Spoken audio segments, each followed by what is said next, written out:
Yes, sir. Thank you for having me. We'll start with the dominating topic, obviously, the Ukraine. And we have this, let's say, controversial peace plan from the Trump administration, after a phone conversation with Putin, saying that Ukraine will make some concessions, and then they will start the peace negotiation. What do you make of it? Well, first, I think it's good. Okay, many people there at the Munich Security Summit don't think that, but I do. Secondly, I think it's not surprising if you had been watching closely what President Trump said in the campaign and in his tweets and otherwise. He's outlined he said initially we're going to end the war in one day, then he said maybe in a month or two, then he said no more than 6 months. So I'm betting before the summer the war's over. He's outlined the terms that he would be good enough with, and he thinks the problem is senseless killing that's gone on to no purpose. So the Ukrainians have been courageous, fierce, resilient, but every year there's another few tens or even hundreds of thousands of people, the Ukrainians dead. Every year more of their country has been taken by Russia. Every year more of their infrastructure has been destroyed. Every year their economy is deeper in a hole.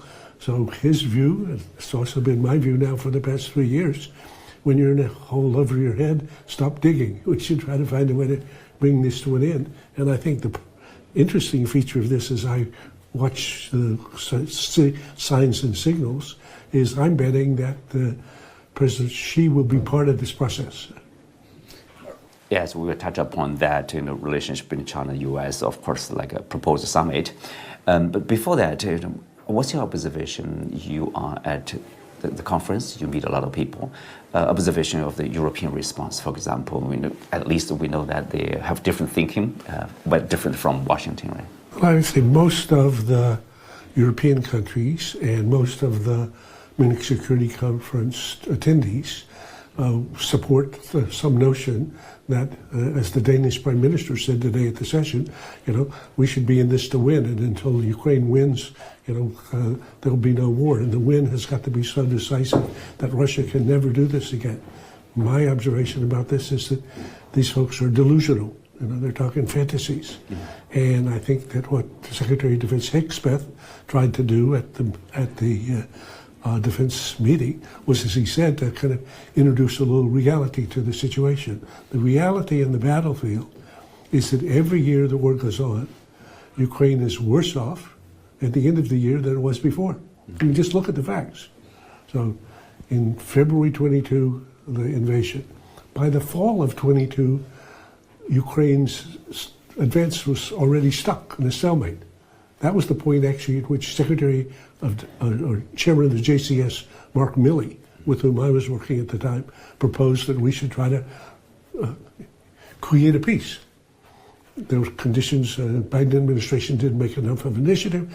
Zelensky was not in favor of it. Europeans were not. But in any case, the U.S. could have done, I believe then, and could have done at some other point, just to simply say, endless killing, the war can only be morally justified, as Clausewitz explained, if it's the extension to achieve some political purpose, some worthy political purpose that's achievable.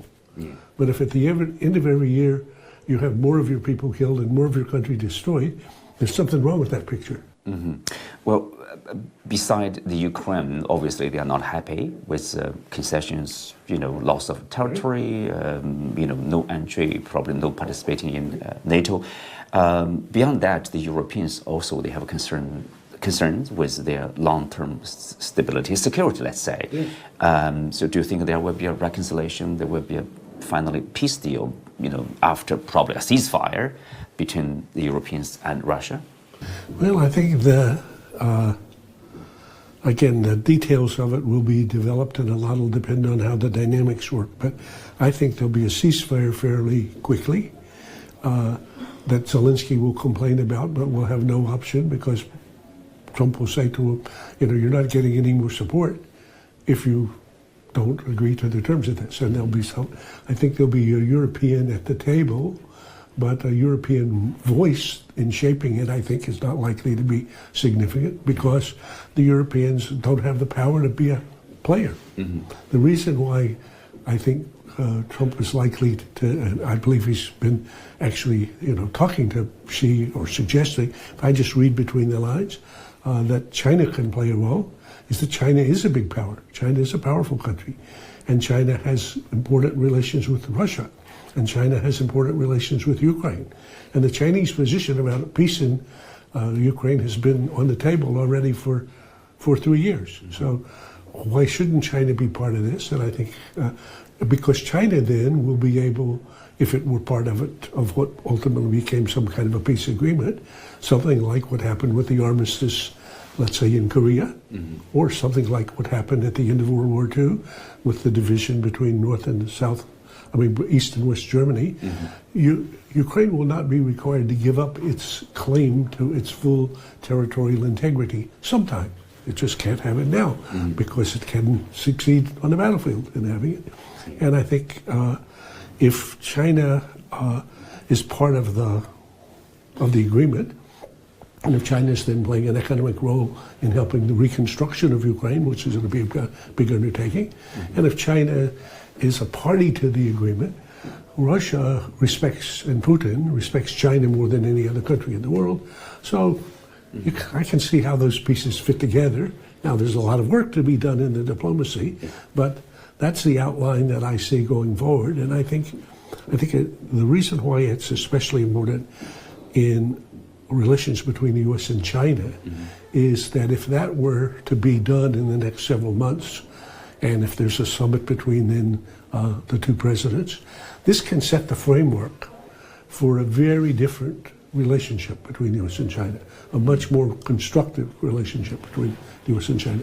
Trump keeps saying this line, the U.S. and China working together can solve all the problems. A bigger strategic one here, like in the Cold War times, there's a strategic triangle: China, former Soviet Union, the United States, China-U.S. got together against the former Soviet Union.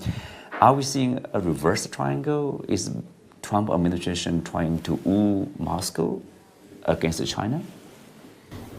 I think that may be too simple, but I think the proposition that you do have a trilateral relationship, like you did in the Cold War, and that the interests of the parties are not identical. China's and Russia's interests diverge in many, many arenas. The U.S. and China's interests diverge in many, the U.S. and Russia. So will the diplomacy involve many cases in which the parties will be adjusting a little bit this way and adjusting a little bit that way? I think likely. And I think if and as the U.S. and China work together to bring a peace in Ukraine, Putin will stand back a second and say, excuse me, you said this was a no-limit partnership and I was your best buddy in the world. And similarly, if Trump has a meeting with Putin in which he's settling things and she's not there, he'll worry a little bit about that, which is another reason why I think he'll be there, in my view. Yeah. So, again, if you look at the history of international relations over many, many years, the idea that parties have some shared interest and some competing interests, and they have to manage that, that's called diplomacy or statecraft, and the fact that this will have two big powers, and one, Putin's only claim for fame sitting at the table is that Russia remains a nuclear superpower, but in every other arena, a middle power. But still, any country that has a superpower nuclear arsenal is a significant player, and in particular, in the case of European stability and security, Russia and its discontents are something that has to be lived with. Well, we have, like Trump said, China-U.S., if they work together, we can solve a lot of issues.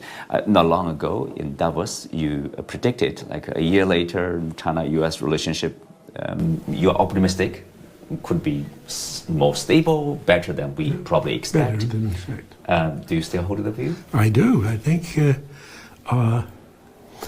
if you look at what President Trump said last year during the campaign, So I urge everyone to go look at it.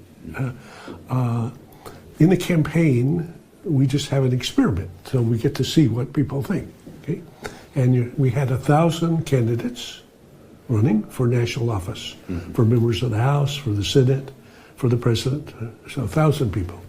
You're in a population, 80% of people have unfavorable view of China. Not a single candidate had anything positive to say about China, but one. And who is that one? Trump. Yeah. So you look and see what he said, what he tweeted, what he says in one of these rallies. He says, I respect China. In another rally, he says, Xi Jinping is brilliant. He says, people tell me I shouldn't say that, but I know him. He's brilliant. He says, I want China to do well. He says, I really do. Now, why would he say things like this? I mean, certainly no voter clapped for, I respect Xi Jinping. They think, what? He's a strange. So you wouldn't say those things, I think, if they didn't reflect something about what you thought. So I think he has a very different conception of how the U.S. and China might relate to each other than Biden did, and certainly very much different from the mainstream Republican or mainstream bipartisan view. So he thinks the U.S. and China, I believe, can work together like businesses work together. So they can compete in some areas and they can have disagreements and they can, but on the other hand, they can find themselves agreeing. So that's why I think this will be a struggle because that's not the view of his Secretary of State. If you just ask him before he came to work for Trump, now he's very careful to be one side. It's not the view of the Secretary of Defense before, not the view of the National Security Advisor before, not the view of the bipartisan consensus in the Congress. So he's got a lot of other obstacles, but I think the biggest factor for change and the chessboard in 2025 will be Trump himself.